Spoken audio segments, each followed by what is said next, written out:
مجھے حوصلہ دیا کہ یہاں آ کے زیادہ پریشانی نہیں ہوگی. میری وجہ سے انہیں جتنی پریشانی ہوئی اس کا انہیں اندازہ نہیں تھا. القاضی اور تیسری اور سب سے اہم وجہ اس جگہ سے جڑاؤ کے لیے کہ میرے والد جو نہ کبھی اسکول میں نہ کبھی کالج میں میرا کوئی بھی ڈرامہ دیکھنے آئے, زندگی میں ایک دفعہ میرا ڈرامہ یہاں دیکھنے آئے تھے, رضیہ سلطان. القاضی صاحب ویسے بھی ہمارے لیے ایک سروگیٹ والد ہوا کرتے تھے. ہم انہیں چچا کہتے تھے, جس کا علم انہیں بھی تھا. تو چچا اور بابا کی ملاقات یہاں ہوئی اور اس ملاقات سے جو الیکٹریسٹی پیدا ہوئی اس سے میں چکا چوند ہو گیا. اکثر ہم سے پوچھا جاتا ہے NSD کے لوگوں سے کہ آپ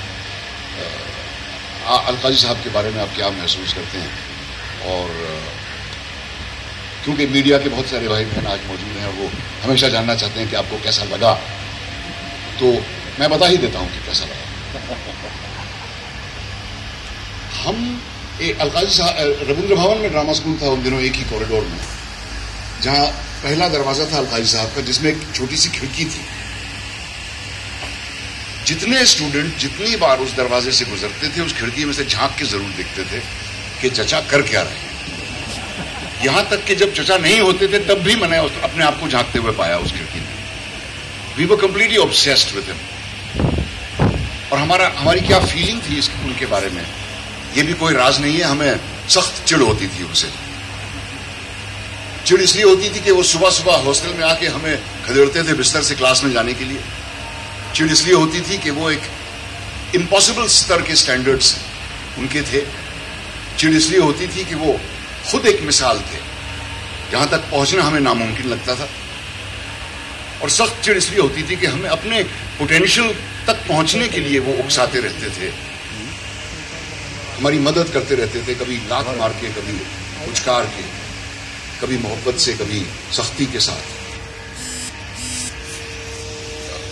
ہندوستانی تھیٹر کے لیے ان کا جو کنٹریبیوشن ہے سو تو ہے, میں اس کے بارے میں آگے کوئی بات نہیں کرنا چاہتا. مجھے بے حد فخر ہے کہ اس تھیٹر کو جس کے بارے میں القاضی صاحب نے خواب دیکھے, جس کو انہوں نے خود ڈیزائن کیا, خود اپنے ہاتھوں سے بنایا, اس پر ان کا نام ہمیشہ کے لیے رہے گا.